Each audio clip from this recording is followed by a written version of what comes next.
In the last video, we saw how the socializing area works.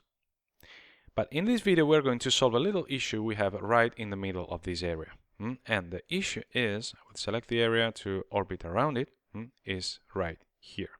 As you can see, this character is overlapping the tree model, at least partially. So, how we can solve this? First of all, if you don't believe me that this is the tree, well, I will show you. Okay, so that's it. But in this case, it's a tree, could be a wall, could be another element, could be a chair, a table, many things we could have in our background model. Okay, so let's go back to this situation here.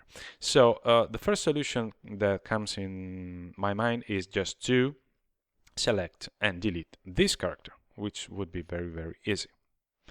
And in this case, even if we should click on generate again for this area, we wouldn't be sure that all the characters would be generated inside these areas around the focus points. But what if I change the enable placement grid back to yes? So the grid would be used to create and position the characters, and click generate. Well, unless we keep this position and rotations, which could be, but we would have other problems. Let's see. Generate. Here again we have. Okay. So as you can see, we have a problem starting by the generation of the characters. And then we have the problem related to those characters coming from the path, leaving the path, entering the area for socialize purposes, and then they could walk through or stop inside the tree. So we don't want that. Okay, so we have to solve these two situations. And to do this, we are going to create an avoid area, which is what we are going to learn in this video.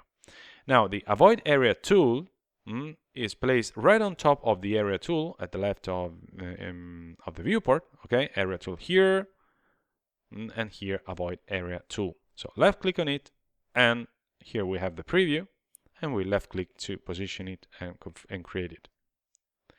So, as you can see, very similar in certain ways to the socializing area. Okay, we have an icon, we have a bounding box, we have a manipulator, and we have 4 small cubes. We already know how to manipulate those cubes to change the shape. Okay, the only thing we really don't know is this dashed line. We will go through it. Now, with this avoid area selected, well, actually, no. We are going to select the socializing area, and with this avoid area created, we're going to click on generate and see what happens. And as you can see, this area has been avoided during the generation of the characters. So this is very, very useful.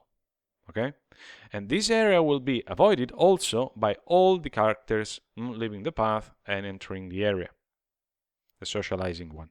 Okay, now the point for me now is to change the shape and size of this area. Okay, I would select this icon and then go to the properties panel. Almost all the properties are the same as some of those we have in the socializing area, but this section, avoid properties. This is the hull offset, and this is this dashed white line. So this is a margin, an offset we have between the actual avoid area and the rest. Okay, so this can be set. Now is set to 50 centimeters, while the area size is 2 meters and something more. So I want to change, for example, this shape from polygon, which was useful for the socializing area, but in this case I don't think is the best option, to circle. Okay, so here, circle, that's it. But it's too big. So we'll change the size to, let's say, let's try this, something like this. Okay, something like, okay, 0.84. And I will reduce the hull offset to 0.25, sorry. So 25 centimeters. This is quite useful. Now, if we select back the socializing area and click on generate, you will see the difference. Okay, characters have been generated closer to this area, but not inside this area. Okay, so that is very, very useful and interesting. Now, as you can see, if I select the avoid area, at this moment we have several other options which are something we already know: vertices, transform. Okay, we cannot access the cubes at this moment because the shape is set to circle. Okay, this is something that we would have also for the area, the socializing area. Okay, well, actually that's it. We have nothing more to do with this. Okay, the thing I want to point out is that, as you can see in anima, we are probably going always to use multiple simulation elements and creating a relation between them to refine our simulations. Okay, now another thing I want to tell you is how to create groups. In this case, a group. So to create a group, we have first to select the objects, so a multiple selection we want to group. So for example, we could want to group this socializing area with this avoid area. Okay, so left click the socializing area, then the avoid area, the order doesn't matter. Okay, and then, and only then, right click on the selection, and we have this option, group two nodes. So we left click, and now we have a group. So each time I hit escape key to deselect, each time I'm going to try to select, as you can see, both highlight. So I select them and both are selected, both can be moved or rotated. But what if I want to change some of the options, for example, of this area, in this case the socializing area or the avoid area? How can we select them? Well, in this case we cannot select them, but we can, inside the viewport, we can select them inside the project panel, as we saw for the background model in the first video. Okay, so I open this custom group that, by the way, I will call socialize area, something like this. And then we have inside, as children of the socializing area of the group, the square area and the void area. So I can select the square area and access to its options. Okay, so it's very, very useful. Now, we can use, obviously, we can select the group, we can copy and paste and use it many times we want.